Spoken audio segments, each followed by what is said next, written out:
ஆன்மீக அன்பர்களுக்கு வணக்கம். இன்றைக்கு நம்ம சேனல்ல 2 குல தெய்வங்களையும் நீங்கள் வழிபட்டால் உங்களது வீட்டில் பிரச்சனையே வராது. இந்த பதிவில் தெரிந்து கொள்ளலாம் மக்களே. அதற்கு முன்னாடி நம்ம சேனலை யாரெல்லாம் சப்ஸ்கிரைப் பண்ணுங்க, ஷேர் பண்ணுங்க, லைக் பண்ணுங்க. பதிவுக்குள்ள போயிடலாம். நம் வீட்டில் குல தெய்வம் என்று சொன்னாலே ஒரு வீட்டிற்கு ஒரு தெய்வம் தான் இருக்க வேண்டும் என்று யோசிக்கிறீர்களா? உங்கள் வீட்டு குலதெய்வம் ஒன்று, உங்களின் மனைவியின் குலதெய்வம் ஒன்று.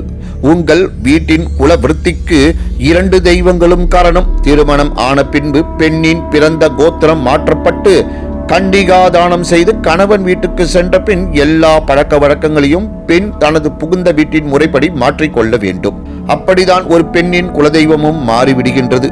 ஆனால் பெண்ணானவள் தான் பிறந்து வளர்ந்ததிலிருந்து வழிபட்டு வந்த குலதெய்வத்தை திருமணத்துக்கு பிறகு முறைப்படி வழிபடாமல் விடுவது சரியா தவறா என்பது நம்மில் சிலருக்கு தெரியாது. திருமணத்துக்கு பிறகு பெண் தன் தாய் வீட்டு குலதெய்வத்தை முறைப்படி வணங்காமல் இருந்தால் தெய்வ குத்தமாகுமா என்ற சந்தேகத்துக்கு பதில்தான் இந்த பதிவு மக்களே.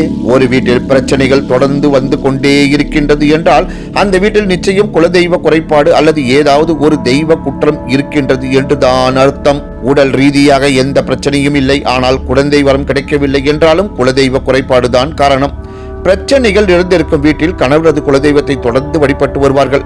ஆனால் மனைவியின் குலதெய்வ கோவிலுக்கு செல்ல வேண்டும் என்ற எண்ணம் கூட சிலருக்கு ஏற்படாது. இதற்காக கணவரின் குலதெய்வத்தை வழிபட்டால் பிரச்சனைகள் தீராதா என்ற கேள்வியை எழுப்ப வேண்டாம். இதில் மனைவியின் குலதெய்வத்தை மறந்ததுதான் தவறு.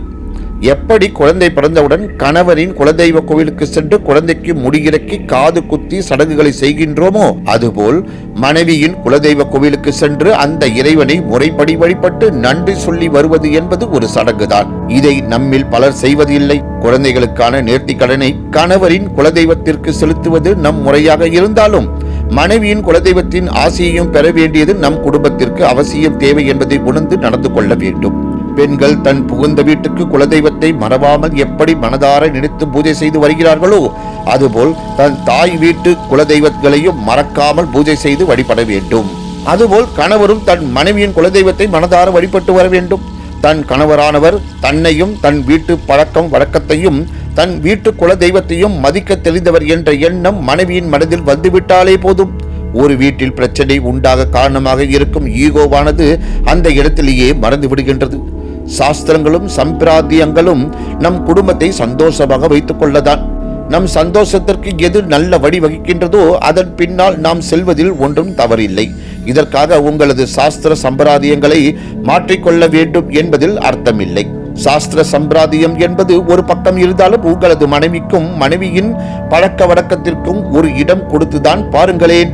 நிச்சயம் உங்களது வீட்டில் சண்டை சச்சரவுகள் நீங்கி சந்தோஷம் பிறக்கும். கணவன் மனைவியிடம் உன் வீட்டு குலதெய்வ கோவிலுக்கு நம் குடும்பத்தோடு சென்று வரலாம் என்று கூறும் ஒரு வார்த்தைக்கு மிகப்பெரிய வரவேற்பு இருக்கும். தனது மனைவியின் விருப்பத்திற்கு செவிசாய்க்கும் கணவர் இருக்கும் வீட்டில் பிரச்சனைகள் வர வாய்ப்புகள் இல்லை என்று கூறி இந்த சிறப்பான ஆன்மீக பற்றி நிறைவு செய்கிறேன். நன்றி, வணக்கம், வாழ்க வளமுடன்.